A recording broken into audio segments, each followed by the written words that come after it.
Result start के इस series में। तो आइए इस सीरीज में हम लोग स्टार्ट करते हैं सिंगल फेज ट्रांसफार्मर। अभी तक हमने इलेक्ट्रिकल मशीन 1 के सीरीज में डीसी मोटर पर लिया है, डीसी जनरेटर पर लिया है। ये हमारा तीसरा यूनिट है सिंगल फेज ट्रांसफार्मर। क्या और भी ट्रांसफार्मर पढ़ना है? बिल्कुल, आगे हम लोगों को 3 फेज ट्रांसफार्मर पढ़ना है। तो ये लेक्चर 1 है, बेसिकली ये एक इंट्रो लेक्चर रहेगा, इसमें हम लोग बेसिक बातें करेंगे, ठीक है। और आगे जो लेक्चर्स आएंगे उसमें हम लोग ट्रांसफार्मर के बारे में ऑफकोर्स डीप में जानेंगे। आज हमारा थोड़ा सा बेसिक सीरीज चलेगा।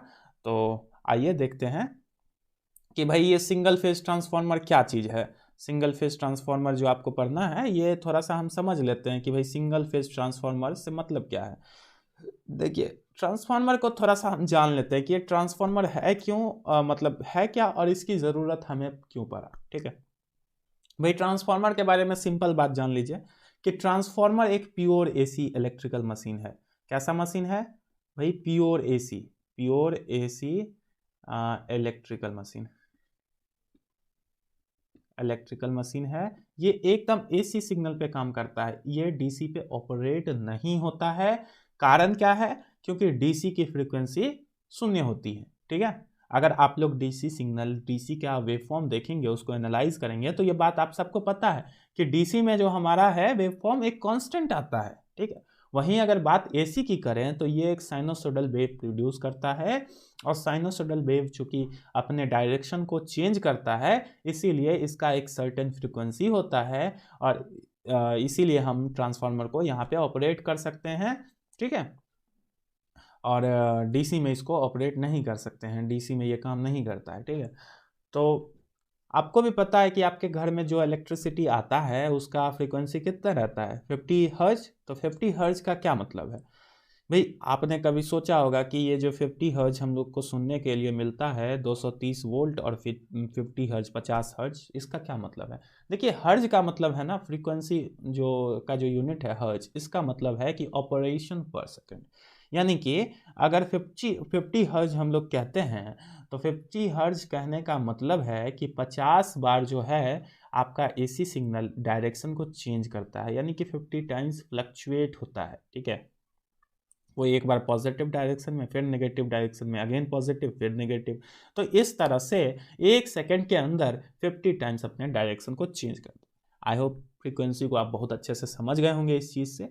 तो ट्रांसफार्मर एक ऐसा डिवाइस है जो एसी करंट पे ही काम करता है, इसीलिए इसको हम लोग प्योर एसी इलेक्ट्रिकल मशीन कहते हैं।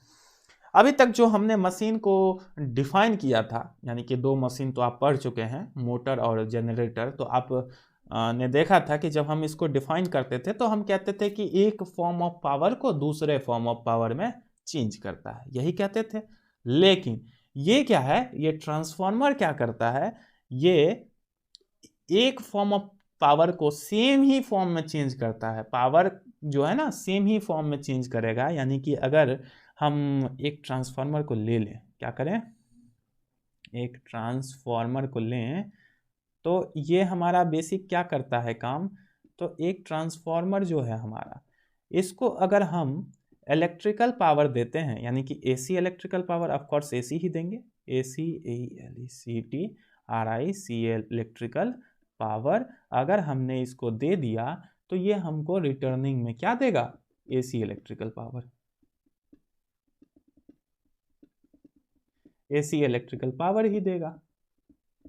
अब भाई आपके दिमाग में ये सवाल तो आएगा ना कि भाई इतना महंगा मशीन है, इसको हम लोग यूज कर रहे हैं, अगर एसी पावर दे के हमें एसी पावर ही मिल रहा है, क्या ही फायदा है? तो हम लोग ट्रांसफार्मर यूज ही क्यों करते हैं?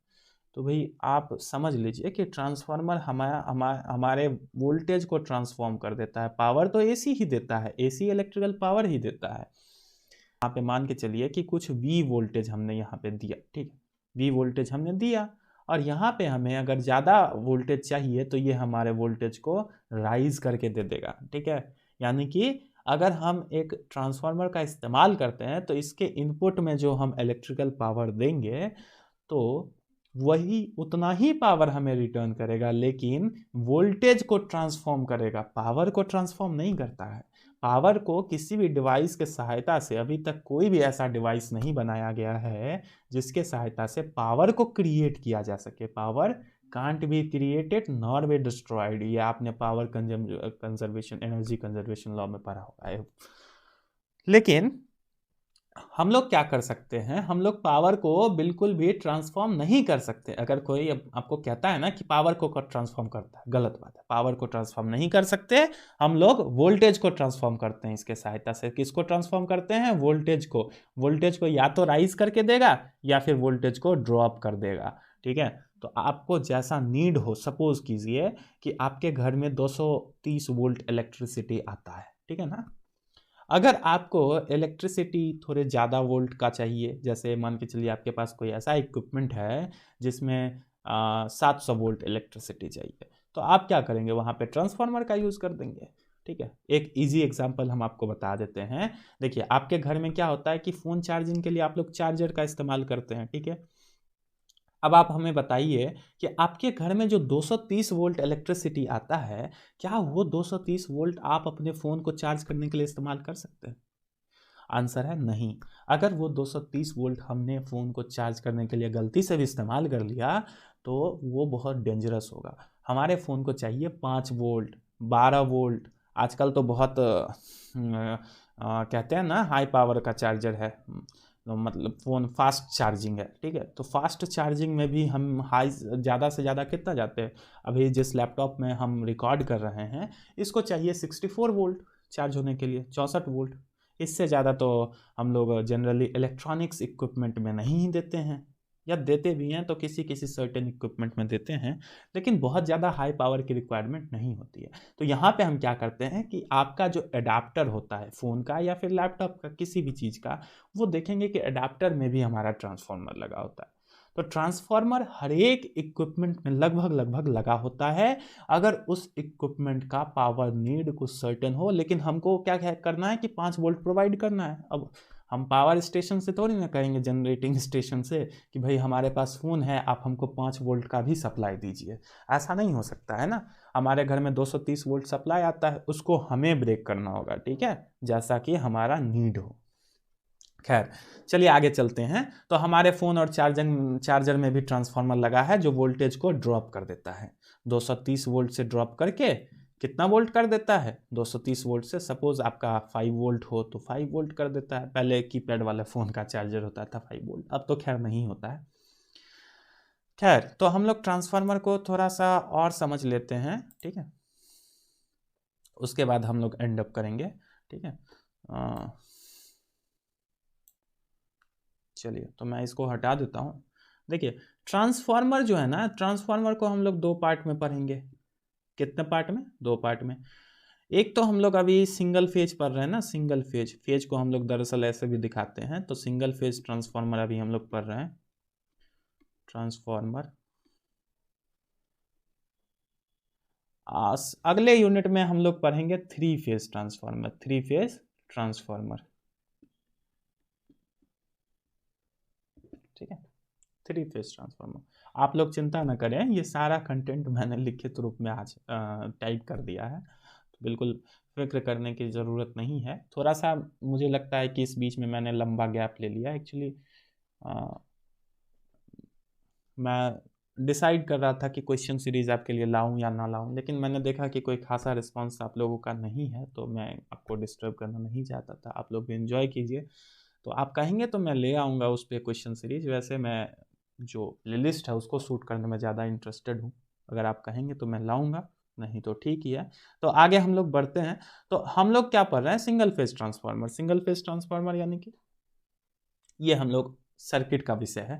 देखिए, खैर हम लोग छोटे स्तर पे आपको मोटी मोटी बातें बता देते हैं। देखिए, जो सिंगल फेज होता है ना, सिंगल फेज में केवल एक फेज को हम लोग कंसिडर करते हैं। ये सर्किट में आपने थोड़ा बहुत पढ़ा होगा। जैसे कि मान लीजिए कि ये हमारा इलेक्ट्रिसिटी है, तो कुछ इस तरह से हम लोग सप्लाई देते हैं, और ऑफ कोर्स आउटपुट भी हमें इसी तरह से मिलता है। लेकिन आउटपुट या तो वोल्टेज को राइज करके मिलता है या वोल्टेज को ड्रॉप करके मिलता है। कुछ कुछ तो होगा। अगर वोल्टेज को राइज कर रहा है तो उसको हम लोग कहते हैं स्टेप अप ट्रांसफार्मर, यानी कि स्टेप अप कर रहा है। अगर ड्रॉप कर रहा है तो कहते हैं स्टेप डाउन ट्रांसफार्मर, ठीक है। अब यहाँ पे थोड़ा सा समझते हैं कि ये वेव फॉर्म जो है ना, ये सिंगल फेज वाला है। लेकिन यहीं पे अगर 3 फेज वाला वेवफॉर्म हम ड्रॉ करें तो 3 फेज वाले में 120 डिग्री का इलेक्ट्रिकल फेज एंगल डिफरेंस होता है, तो फेज लैगिंग होगा। अगर मान के चलिए ये आर वाला फेज हमने ड्रॉ कर दिया, ये सपोज हमारा आर है, तो वाई वाला 120 डिग्री हट के होगा, 120 डिग्री लैग कर रहा होगा, इस तरह से 120 डिग्री लैगिंग, तो ये y होगा। अगेन 120 डिग्री को हम लैग करके बनाएंगे तो ये b हमारा हो जाएगा, ठीक है, इस तरह से हमारा b हो जाएगा। तो ये आर वाई भी आप समझ सकते हैं कि ये सर्किट का विषय है, इसीलिए हम ज़्यादा रुचि नहीं दिखा रहे हैं यहाँ पे आपको, ठीक है।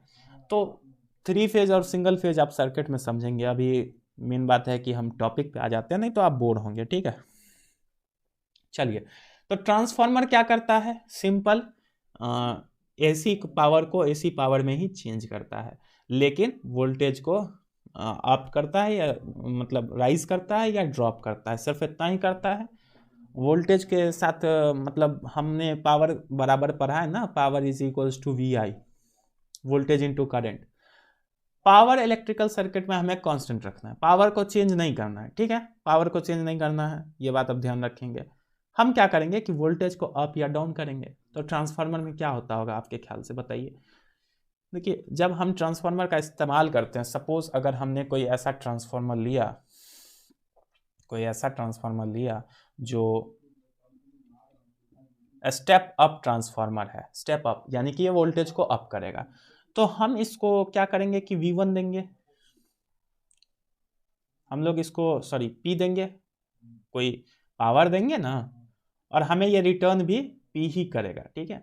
लेकिन अगर हम यहाँ पे V1 देते हैं, V1 ले लेते हैं, और तो करंट भी I1 आएगा, ठीक, तो ये हमें रिटर्न क्या करेगा, V2 I2, ठीक। अब अगर स्टेप अप का केस लेंगे, स्टेप अप तो क्या होगा, स्टेप अप में क्या होगा आपके ख्याल से। स्टेप अप में हम बता देते हैं, देखिए स्टेप अप में जो हमारा V2 होगा वो ज़्यादा मिलेगा, किससे, V1 से, ठीक है। और एक क्या होगा बताइए, I1 ज़्यादा मिलेगा I2 से। हम कहेंगे ये क्या भला है भाई, ये आप कॉमन सेंस की बातें हैं। अगर आप वोल्टेज को बढ़ा देंगे तो ऑब्वियसली करंट तो घटेगा ना, क्योंकि P तो मेंटेन करना है ना, P तो सेम ही रखना है ना, P चेंज नहीं हो रहा है ना।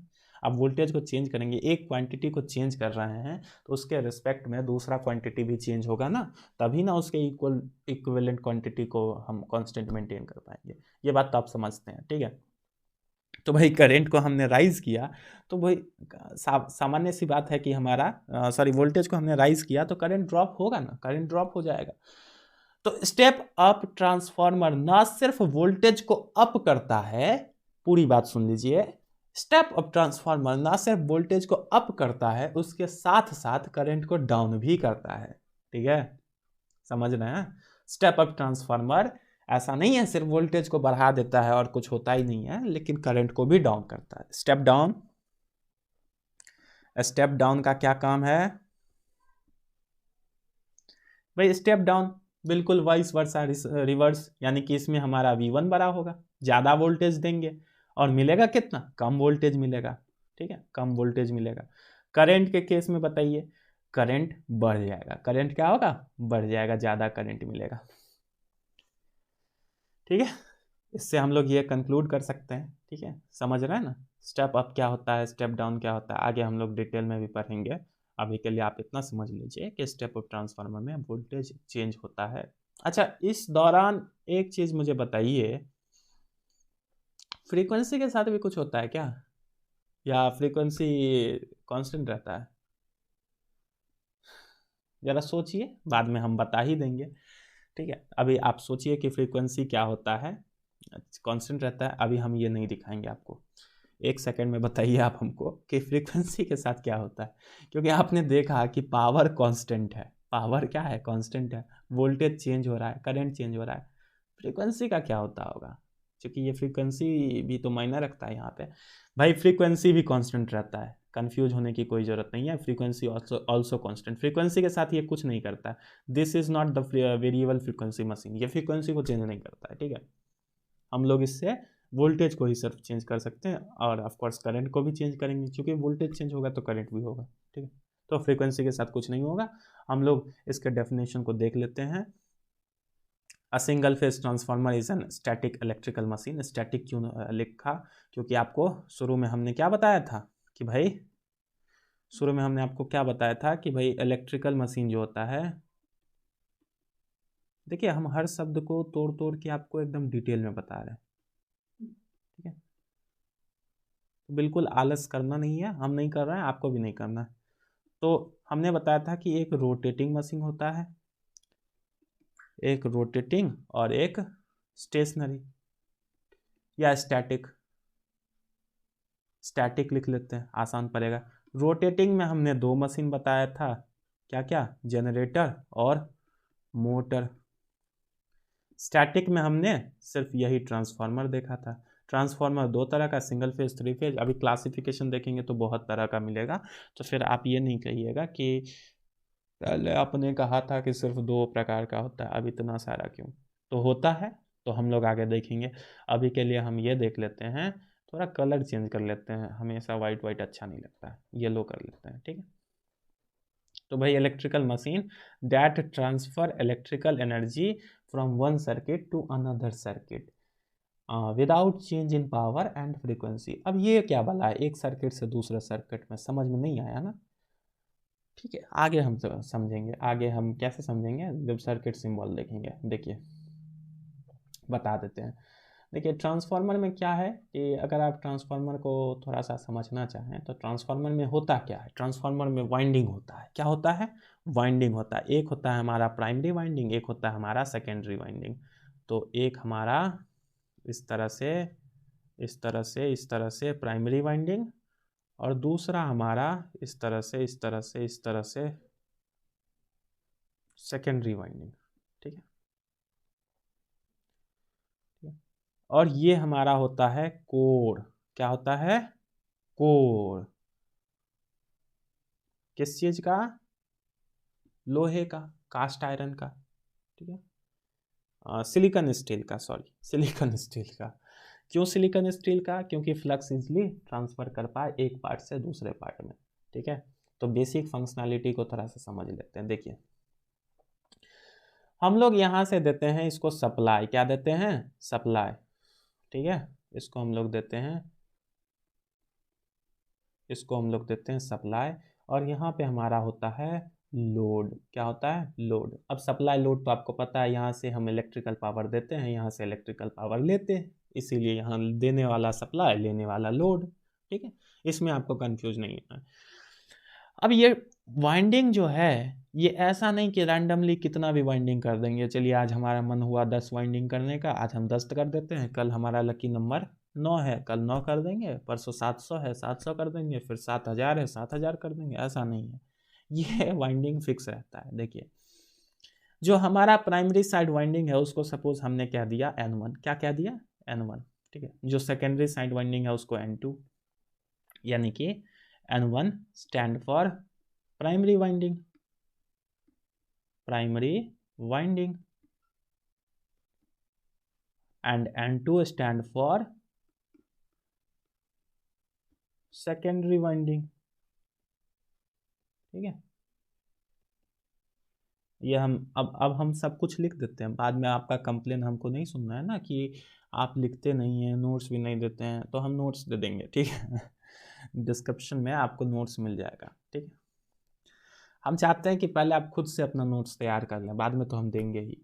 और होता क्या है कि पहले पहले ही हम दे देंगे ना, तो फिर आप लोग अपना तैयार करते नहीं हैं, ठीक है, आलस कर लेते हैं, ठीक है। अब आपके दिमाग में एक सवाल आ रहा होगा कि ये N1 और N2 नंबर ऑफ टर्न है, इसमें तो कोई दिक्कत ही नहीं है, प्राइमरी वाइंडिंग का नंबर ऑफ टर्न है, ठीक है। क्या ये दोनों इक्वल होता है, क्या N1 और N2 इक्वल होता है, क्या इक्वल होता है, नहीं, जवाब है नहीं, इक्वल नहीं होता है। तो क्या होगा, या तो N1 N2 से बड़ा होगा, या फिर N2 N1 से बड़ा होगा, कुछ तो होगा। अच्छा ये दो केस कब होता है बता देते हैं। देखिए ये जो वाइंडिंग देते हैं ना नंबर ऑफ टर्न, या तो N1 बड़ा हो जाएगा या N2 बड़ा हो जाएगा, कोई एक तो बड़ा होगा, कोई एक ज़्यादा होगा, ऐसा नहीं है दोनों इक्वल वाइंडिंग दे देंगे जैसे हम लोग मोटर वगैरह के केस में करते थे। देखिए हम लोग जहाँ जितना ज़्यादा टर्न देंगे वोल्टेज वहाँ उतना ज़्यादा होगा, जहाँ जितना कम देंगे वहाँ उतना कम होगा। अभी तक आपने स्टेप अप और स्टेप डाउन को बहुत अच्छा से समझ लिया, हमको ये उम्मीद है आपसे कि आप अभी तक समझ गए होंगे। तो चलिए एक बात समझ लीजिए मेरे, हम आपको एक बात समझा रहे हैं, आप समझ लीजिए। देखिए स्टेप अप के केस में, स्टेप अप, अब मत पूछिएगा कि स्टेप अप क्या होता है, आप जानते हैं स्टेप अप में वोल्टेज स्टेप अप हो जाता है। तो स्टेप अप के केस में हम यहाँ पे क्या करते हैं, प्राइमरी टर्न पे सप्लाई पे कम वोल्टेज देते हैं और लोड पे हमें ज़्यादा वोल्टेज मिलता है, समझ रहे हैं ना। स्टेप अप के केस में सप्लाई पे कम वोल्टेज और लोड पे हमें मिलेगा ज़्यादा वोल्टेज। क्या आप क्लियर हैं इसके साथ?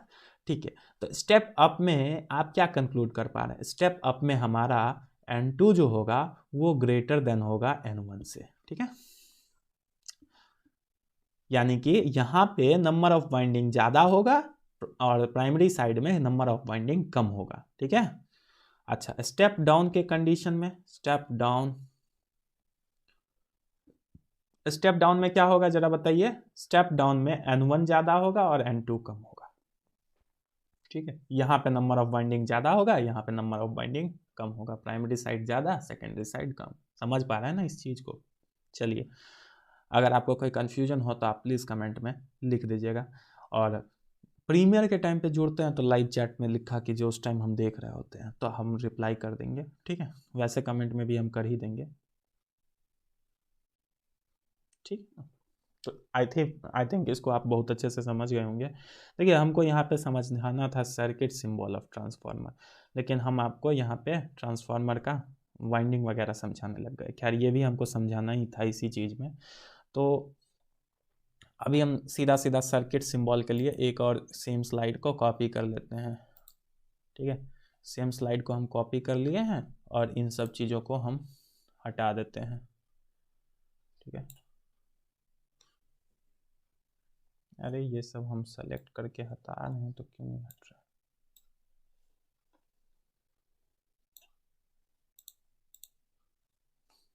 चलिए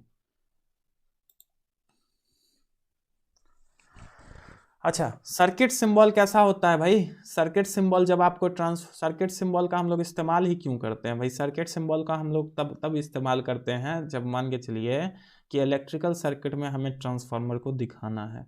अब ट्रांसफार्मर को दिखाने के लिए हम क्या करते हैं कि हम पूरा का पूरा ट्रांसफार्मर बना नहीं सकते हैं, ये पॉसिबल नहीं है। तो हर चीज़ का कोई ना कोई सिंबल होता है, तो symbol is nothing but a representation of the real object, ठीक है।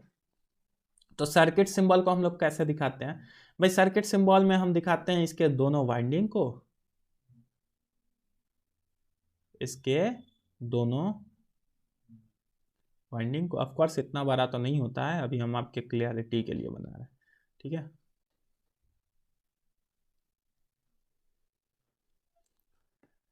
दोनों वाइंडिंग को हमने दिखा दिया और बीच में हम लोग दिखाते हैं आइसोलेशन। क्या दिखाते हैं?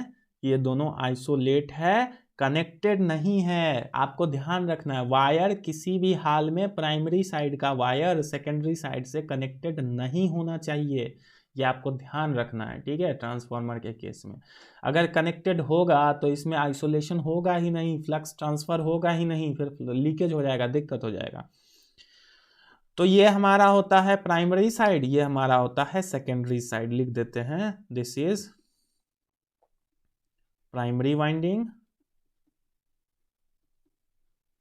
and this is secondary winding.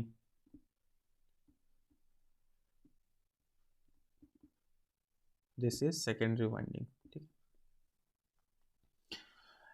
Generally primary winding को हम लोग N1 से दिखाते हैं और सेकेंडरी वाइंडिंग को N2 से, ठीक है। मुझे पता है कि आप लोग बोर हो जाएंगे बार बार बताने से, ठीक है, इसीलिए हम लोग आगे बढ़ते हैं, ठीक है। आगे हम लोग पढ़ रहे थे इसके इंट्रोडक्शन के बारे में, अब जरा सेकेंड लाइन पढ़ते हैं। A transformer operates on the principle of electromagnetic induction. ये इलेक्ट्रोमैग्नेटिक इंडक्शन EMI तो हमने पढ़ा है ना भाई। EMI क्या स्टैंड करता है बेसिकली, यहाँ पे देख लीजिए। यहाँ पे अगर हम इसको करंट देंगे है तो ये करंट क्या होगा, आप यहाँ पे फ्लेमिंग का रूल लगा सकते हैं। ये देखिए, करंट का डायरेक्शन निकालने के लिए अगर मान के चलिए कि हमारा ये हाथ, ठीक है, इस तरह से हम उंगली को मोड़ते हैं तो हमारा थंब अपवर्ड की तरफ डायरेक्शन दे रहा है, यानी कि ये इस तरह से मुड़ रहा है, तो हो सकता है करंट का डायरेक्शन कुछ इस तरह से हो जाए इसमें सर्किट में, ठीक है। सॉरी, फ्लक्स का डायरेक्शन होगा ना, ये फ्लक्स का डायरेक्शन। एक मिनट, बीच में जो है ना हमारा ये आयरन कोर है, ठीक है, और इस पे हमने ये वाइंडिंग को लपेट दिया है, लपेट दिया, और इसमें एक्साइटेशन देते हैं, इसमें एक्साइटेशन देते हैं, और ये दोनों वाइंडिंग किसी भी तरह से इसमें कनेक्टेड नहीं है। आपको हम एक चीज़ बता दें, हालांकि ये बताना तो नहीं चाहिए, आप सब इतना कॉमन सेंस लगा ही सकते हैं, लेकिन हम बता देते हैं, क्योंकि ये देखिए सिलिकॉन स्टील का ये बीच वाला मटेरियल है, सिलिकॉन स्टील के स्टैक को हम लोग यूज़ करते हैं, ये हम आगे कंस्ट्रक्शन में भी पढ़ेंगे, अभी हम आपको उसमें। हाँ तो बच्चों, हम क्या बता रहे थे आपको, हम ये कह रहे थे कि अगर मान के चलिए कि ये हमारा सिलिकॉन स्टील मटेरियल है, तो हम क्या करेंगे, इस पर डायरेक्टली वाइंडिंग कर देंगे या फिर कोई इंसुलेशन देंगे, ठीक है।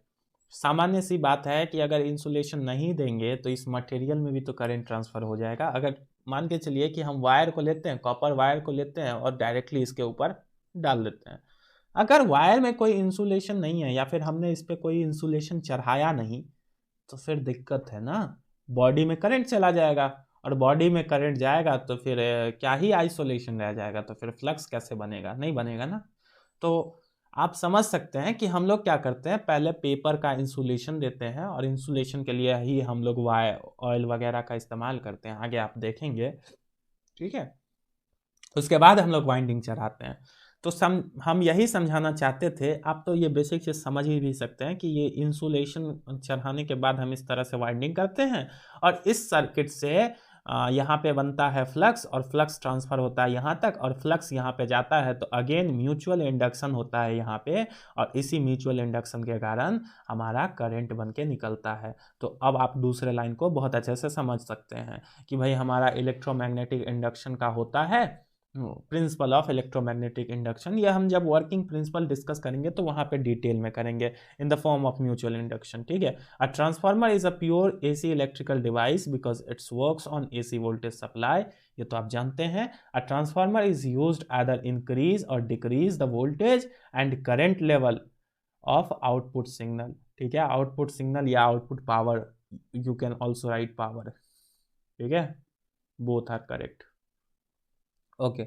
In a transformer, the amount of electrical power being transformed from one winding to another winding via magnetic circuit.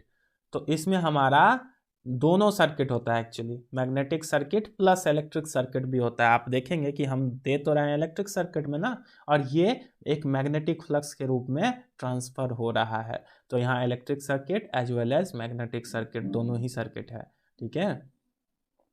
Transformer have no moving part, इसमें कोई मूविंग पार्ट नहीं है, तो आप एक बात तो समझ सकते हैं कि इसका मेंटेनेंस बहुत ही कम होगा, कोई प्रॉब्लम ही नहीं है। Rugged and durable in construction, यानी कि पार्ट्स मजबूत होगा क्योंकि घूमने वाला पार्ट नहीं है, बेसिकली पार्ट घूमता है तो उसमें हमारा फ्रिक्शन वगैरह होता है तो ड्यूरेबिलिटी कम होता है, ठीक है। Transformer have very high efficiency, ये पॉइंट VVI है, ये पूछता है आपको ऑब्जेक्टिव में, ये पूछा जा सकता है, 99% तक एफिशिएंसी रहता है। अब आप ही बताइए ना, कोई पार्ट्स घूम ही नहीं रहा है, कहीं पावर कंज्यूम ही नहीं हो रहा है, तो भाई जितना पावर इनपुट में देंगे उतना पावर आउटपुट में हमें मिल ही जाएगा। तो यानी कि इसका एफिशिएंसी बहुत अच्छा है, क्योंकि अंदर कोई वर्किंग हो तब, तो कोई वर्किंग हो ही नहीं रहा है, कोई मैकेनिकल पावर लॉस ऐसा कुछ नहीं हो रहा है। जो वाइंडिंग में थोड़ा बहुत लॉस होता है वो तो होता ही है, उसको तो हम 1% वहीं पे लॉस हो ही जाता है, उसको तो हम लोग नेग्लेक्ट कर ही देते हैं। Transformer is widely used in electrical and electronics appliances. अभी आपको हमने बताया कि आपके अडाप्टर में ट्रांसफार्मर होगा, आपके घर में वेरिएबल वोल्टेज सप्लाई होता है, यानी कि स्टेबलाइजर होता है, आप लोग स्टेबलाइजर कहते हैं ना, जो वोल्टेज को स्टेबल करता है, तो स्टेबलाइजर में हमारा ट्रांसफार्मर होता है, ठीक है। तो आप अपने गली मोहल्ले में ट्रांसफार्मर देखते हैं, हमारे गली मोहल्ले में जो ट्रांसफार्मर होता है वो क्या करता है कि भाई 11 kV का, जो 11 किलोवोल्ट का जो पावर आता है उसको 230 वोल्ट 240 वोल्ट समथिंग में, और फिर 3 फेज वाला 420 वोल्ट में ट्रांसफर करके हमारे घर तक पहुंचाता है, ये सिंगल फेज लाइन में, ये 3 फेज लाइन में। समझ रहे हैं ना? चलिए, तो ये कंप्लीट हो गया हमारा। अब जरा सर्किट सिंबल वाले में थोड़ा सा पढ़ लेते हैं कि ये क्या कहता है। Generally a transformer consist of 2 winding, namely primary winding and secondary winding, हमने देख लिया। The winding which is connected to the source is called primary winding. The winding which is connected to the load is a secondary winding, पता है आपको। The primary and secondary winding are electrically separated but magnetically coupled। ठीक है, आप देख सकते हैं कि भाई इलेक्ट्रिकली तो सेपरेशन है पर मैग्नेटिकली कपल्ड है। मैग्नेटिकली फ्लक्स एक पार्ट से दूसरे पार्ट में ट्रांसफर हो सकता है। ठीक है, A transformer consists of 2 types of circuit, namely electric circuit and magnetic circuit। देखिए हमने आपको बताया ना, यहाँ पे हमने लिख भी दिया। Magnetic circuit are formed by iron core। Iron core मतलब सिलिकॉन स्टील वाला भी मटेरियल हम लोग यूज कर सकते हैं क्योंकि फ्लक्स इजिली हाईली परमिएबल है। ठीक है। Electric circuit is formed by winding. Winding के द्वारा हमारा इलेक्ट्रिक सर्किट फॉर्म होता है। Number of turns in the primary windings और secondary windings is not equals. हमने आपको पहले ही बताया कि N1 and N2 is not equals. N1 या तो ग्रेटर देन N2 होगा या फिर लेस देन N2 होगा। ठीक है, N1 is the number of turns in the primary winding, N2 is the number of turns in the secondary winding. The number of turns in the secondary winding are made unequal to get step up और step down voltage. क्यों नहीं equal रखते हैं? क्योंकि equal रखेंगे तो same ही voltage मिल जाएगा ना, इसीलिए या तो वाइंडिंग को कम या ज़्यादा रखते हैं। अगर जिस साइड का वाइंडिंग ज़्यादा उस साइड वोल्टेज ज़्यादा मिलेगा, याद रखिएगा। अभी ख़त्म नहीं हुआ है, सर्किट सिंबल में कुछ और पॉइंट्स हमने दे दिया आंसर पॉइंट ऑफ व्यू से, क्योंकि आंसर लिखने में आपको पॉइंट्स का कोई कमी नहीं हो, आप भर भर के लिखें। ठीक है। The main part of transformer are a laminated steel core and 2 winding. अभी लैमिनेटेड स्टील कोर बता देते हम। देखिए वैसे हमारा मन था कि इसको हम कंस्ट्रक्शन में कवर करें क्योंकि वहाँ पे हम थोड़ा सा इसको डिटेल में आपको बताएंगे। ठीक है, तो हम लोग क्या करते हैं कि ट्रांसफार्मर में एक सॉलिड कोर लोहे का या फिर सिलिकॉन स्टील का हम लोग नहीं यूज़ करते हैं। हम लोग छोटे छोटे स्टैक, छोटे छोटे टुकड़े को इस्तेमाल करते हैं, उसको एक साथ जमा के स्टैक के फॉर्म में इस्तेमाल करते हैं और लेमिनेशन होता है उनके बीच में। ठीक है, the steel core is a stack, हमने बताया ना, स्टैक मतलब गट्ठर, एक साथ उसको दबाया। ठीक है, बहुत छोटे छोटे पत्ती समझ सकते हैं ना आप, ब्लेड की तरह एकदम पतला पतला पत्ती, सब 10-15 ब्लेड को आप जमा लीजिए एक साथ और इस तरह से आप रख लीजिए। ठीक है, तो आपको एक मटेरियल तैयार हो जाएगा ना। आप ब्लेड बेसिकली जो हम लोग शेविंग में यूज़ करते हैं उसको ले लीजिए, एक के ऊपर एक, एक के ऊपर एक, एक के ऊपर एक, ऐसे 15-20-30 ब्लेड को रख लीजिए और फिर एक जो आपको मोटा सा मटेरियल मिलेगा उस टाइप का कुछ हमारा बीच वाला कोर होता है। हम लोग सिंगल सॉलिड स्ट्रक्चर का इस्तेमाल नहीं करते और उन सब के बीच में हम लोग लेमिनेशन का यूज करते हैं, एक दूसरे से लेमिनेट करके। ठीक है, चलिए, तो ऑल शीट्स आर लेमिनेटेड। ठीक है, the lamination reduce eddy current loss. अब ये लॉसेज वगैरह क्या होता है हम एक सेपरेट लेक्चर में कवर करेंगे। ठीक है, silicon steel reduce hysteresis loss. Hysteresis loss आप कुछ इस तरह से हिस्टेरिसिस लूप पढ़े होंगे, तो ये सब हम बाद में कवर करेंगे, अभी हम उस पर नहीं जा रहे। The thickness of the lamination varies from 0.35 mm to 0.55 mm। ये बड़े मशीन के लिए, छोटे मशीन के लिए रेंज आपको मिल गया है। The silicon steel are highly permeable. मैंने आपको बताया ना, कास्ट आयरन का भी कर सकते हैं लेकिन सिलिकॉन स्टील का करते हैं, ये बहुत ज़्यादा परमिएबल है, so easily magnetise and demagnetise. चूँकि हमको क्या है ना कि तुरंत मैग्नेटाइज भी हो जाना चाहिए, डीमैग्नेटाइज भी। ऐसा नहीं कि मशीन बंद कर दिया और बहुत देर तक मशीन चल ही रहा है, ये भी बहुत ख़राब कंडीशन होता है। मैग्नेटाइज भी तुरंत होना चाहिए। The silicon steel containing low percentage of silicon, 3 से 4% होता है। जानकारी के लिए आप लोग रख सकते हैं, पूछा नहीं जाएगा।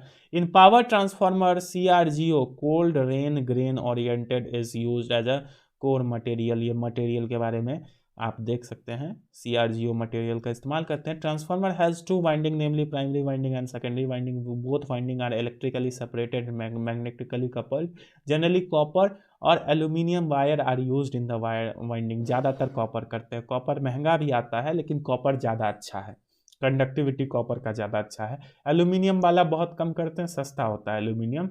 इसके बावजूद एल्यूमिनियम बहुत अच्छा नहीं होता है, कॉपर के रिप्लेसमेंट में इसका इस्तेमाल करते हैं। प्रयास कीजिएगा कॉपर का इस्तेमाल करने का, कॉपर वाला थोड़ा महंगा आता है और कॉपर वाला अच्छा होता है, ठीक है। The steel core from a magnetic circuit through which flux is passes to primary winding to secondary winding, यानी कि स्किल ये कोर के थ्रू हमारा मैग्नेटिक सर्किट जो बनता है इसी से हमारा फ्लक्स पास होता है, और कुछ नहीं, कहना इतना ही है। तो आज के लेक्चर में हम लोग यहीं तक रखते हैं, आज के लेक्चर में और ज़्यादा डिस्कस नहीं करेंगे, इंट्रोडक्शन हमारा यहीं पे ख़त्म हो जाता है। हमने बहुत सारा पॉइंट्स इससे रिलेटेड आपको दे दिया है, आप देख ही सकते हैं कि ये पॉइंट है आपके पास, इससे पहले भी हमने इतना पॉइंट आपको दे दिया है। उसके बाद ये सारे चीज़ों को आप कंसिडर कर सकते हैं आप अपने नोट्स में, ठीक है। तो सारे चीज़ों को आप देख सकते हैं। चलिए एक नज़र हम सिलेबस पे दे लेते हैं, ठीक है, एक नज़र हम लोग सिलेबस पे दे लेते हैं। देखिए सिलेबस में जो है ना, आज हमने इंट्रोडक्शन पार्ट कवर किया है, ये बेसिकली आपके सिलेबस में नहीं रहता है, लेकिन आप समझ ही सकते हैं किसी भी मशीन को पढ़ने से पहले उसका इंट्रोडक्शन तो हमें करना होता है ना। देख सकते हैं शुरुआत ही होता है टाइप्स ऑफ ट्रांसफार्मर, ये SBTE के द्वारा जो सिलेबस गिवन है ये हम उसी के बारे में बता रहे हैं। ये सबसे पहले ही है टाइप्स ऑफ ट्रांसफार्मर, और कौन से टाइप्स पे चर्चा करना है भाई, तो shell type and core type, ठीक है। कंस्ट्रक्शन देखना है, parts and function, material used in different part, CR0, ये सारा मटेरियल के बारे में, EMF इक्वेशन, डेरिवेशन उसका, voltage transformation ratio, significance of transformer rating वगैरह देखना है।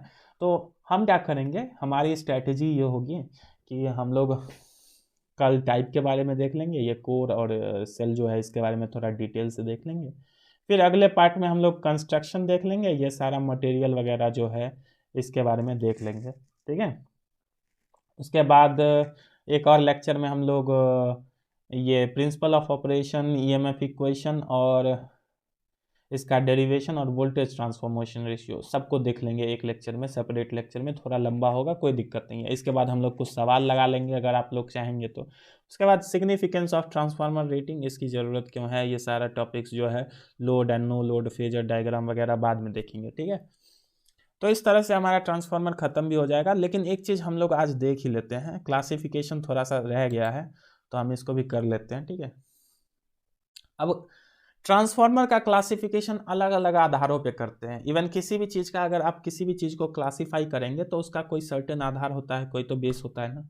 ऐसा ही थोड़ी हम किसी को किसी ग्रुप में रख सकते हैं, नहीं, तो उसका बहुत सारा आधार होता है। अब ट्रांसफार्मर में ही देख लीजिए ना, ट्रांसफार्मर अलग अलग बेस्ड पे, जैसे आप अगर वोल्टेज के आधार पे देखेंगे तो वोल्टेज के आधार पे अगर हम देखें तो पहला हम बेस्ड ऑन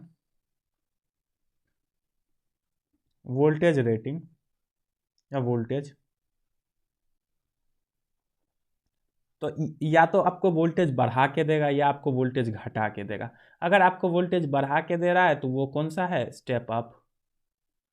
अगर आपको वोल्टेज घटा के दे रहा है तो वो कौन सा है, स्टेप डाउन। ऑफकोर्स ट्रांसफार्मर भी लिखना है तो हम शॉर्ट्स में लिख देते हैं, ठीक है। चलिए, तो वोल्टेज के आधार पे स्टेप अप और स्टेप डाउन, ठीक है। अब हम कंस्ट्रक्शन के आधार पे देखेंगे, based on construction, based on CONS। और स्टेप अप स्टेप डाउन में क्या ध्यान रखना है कि वाइंडिंग का ध्यान रखना है। बेसिकली वाइंडिंग को चेंज करेंगे तो स्टेप अप बन जाएगा, वाइंडिंग को चेंज करेंगे स्टेप डाउन बन जाएगा। N1 और N2 को हम लोग जैसे जैसे बदलेंगे स्टेप और स्टेप डाउन बनता जाएगा। तो ये तो बहुत ही आसान है, ये तो आप समझ चुके हैं। लेकिन ये कोर टाइप और सेल टाइप जो हमारा कंस्ट्रक्शन के आधार पे है, पहला है कोर टाइप, इसको हम लोग कल के लेक्चर में देखेंगे, और सेल टाइप, सेल टाइप, ठीक है, T/P, ठीक है। देखिए ये आपके सिलेबस में भी गिवन है, कि सिलेबस में भी आपको शायद दिया ही हुआ है कि आपको कोड टाइप और सेल टाइप डिटेल में पढ़ना है, इससे आपको पूछा जाएगा। तो देखिए स्लाइड भी रेडी है, ठीक है, लेकिन समय के अभाव के कारण हम इसको कल देख लेंगे, ठीक है, आज नहीं देख पाएंगे, ठीक है। तो हम लोग इसको कल देखेंगे। और तीसरा है based on number of phase, phase के आधार पे, तो नंबर ऑफ फेज के आधार पे, नंबर ऑफ फेज के आधार पे, तो कौन कौन सा, सिंगल फेज, सिंगल फेज और 3 फेज, यही हो जाएगा हमारा। A नंबर में सिंगल फेज, B नंबर में 3 फेज, ठीक। चलिए चौथा बताइए, चौथा किसके आधार पे कर सकते हैं? तो भाई एप्लीकेशन, पावर सिस्टम में एप्लीकेशन जो होता है, पावर सिस्टम यानी कि power generating station, transmission, distribution, उसमें तो पावर सिस्टम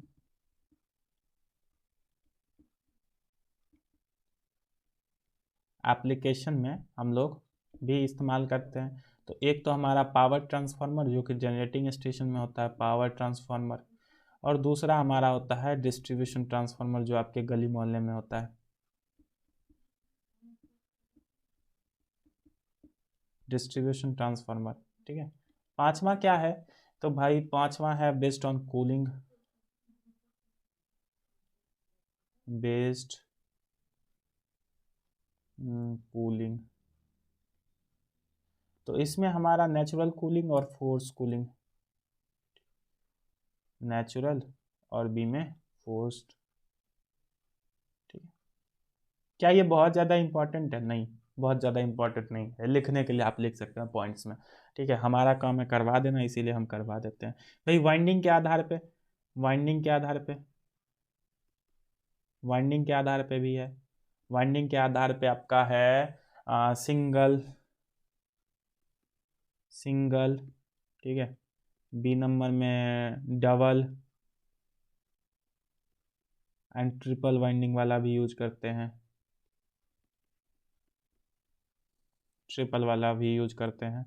हमको एक और स्लाइड चाहिए, तो हम इसी को डुप्लीकेट स्लाइड में ट्रांसफॉर्म कर लेते हैं और ये सबको हम हटा देते हैं।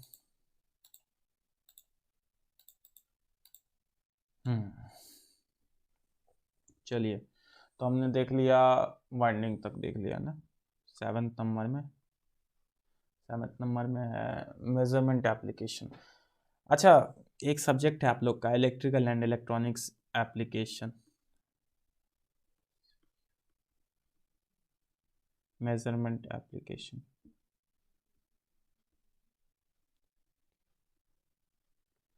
इसमें हमारा हम क्या कर रहे थे ना, एक सब्जेक्ट है आप लोग का triple E, electrical and electronics measurement, triple E नहीं, electrical and electronics measurement, sorry. तो ये एक सब्जेक्ट है अभी थर्ड सेमेस्टर में आप लोग का, उसमें आप लोग इसको पढ़ेंगे, मेजरमेंट एप्लीकेशन वाले ट्रांसफार्मर को। पहला है करंट ट्रांसफार्मर, सीटी, करंट ट्रांसफार्मर। दूसरा है हमारा पोटेंशियल ट्रांसफार्मर या वोल्टेज ट्रांसफार्मर, पोटेंशियल ट्रांसफार्मर या वोल्टेज ट्रांसफार्मर, कुछ भी। ठीक है, तो ये सीटी और पीटी जो है, शॉर्ट में इसको हम लोग लिखते हैं सीटी, इसको हम लोग लिखते हैं पीटी। इसको आप लोग किस में पढ़ेंगे? इलेक्ट्रिकल एंड इलेक्ट्रॉनिक्स मेजरमेंट वाले में। ठीक है, चलिए आठवां जो क्लासिफिकेशन करते हैं वो ऑपरेटिंग फ्रीक्वेंसी के आधार पे करते हैं, based on OPERATING, operating frequency. ठीक है, इसके आधार पे क्या करते हैं? इसके आधार पे हम लोग एक पावर फ्रीक्वेंसी वाला, एक्चुअली इतना हमको भी याद नहीं रहता इसलिए हम लिख लिए थे, पावर फ्रीक्वेंसी वाला, ऑडियो फ्रीक्वेंसी वाला, ऑडियो फ्रीक्वेंसी वाला उतना इम्पॉर्टेंट है नहीं, आप लोग बस for knowledge, for the sake of knowledge आप लोग कंसिडर कर सकते हो। लास्ट है बेस्ड ऑन इलेक्ट्रॉनिक्स, इलेक्ट्रॉनिक्स में भी हम लोग इसका इस्तेमाल करते हैं ना, इलेक्ट्रॉनिक्स में इस्तेमाल करते हैं। तो इलेक्ट्रॉनिक्स में कैसा कैसा इस्तेमाल करते हैं? एक पल्स ट्रांसफार्मर, पल्स वाला, बी नंबर में दूसरा इम्पिडेंस एक कंसिडर कर सकते हैं, एक और करते हैं, वो कौन सा है? पल्स हो गया, इम्पिडेंस हो गया, एक आइसोलेशन, आइसोलेशन वाला। ठीक, बस इतना ही। ठीक है, तो हम क्लासिफिकेशन हमारा छूट गया था, हमने वो भी कर ही लिया, सिलेबस भी आपने देख ही लिया है।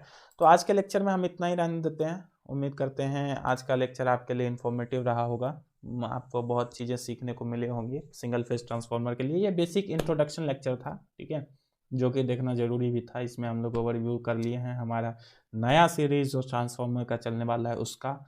ठीक है, तो इसी तरह से आप पूरे एनर्जी के साथ हमारे साथ ज्वाइन होते रहिए। ठीक है, मन लगा के पढ़ते रहिए। आपका वीडियो में जुड़े रहने के लिए आपका तहे दिल से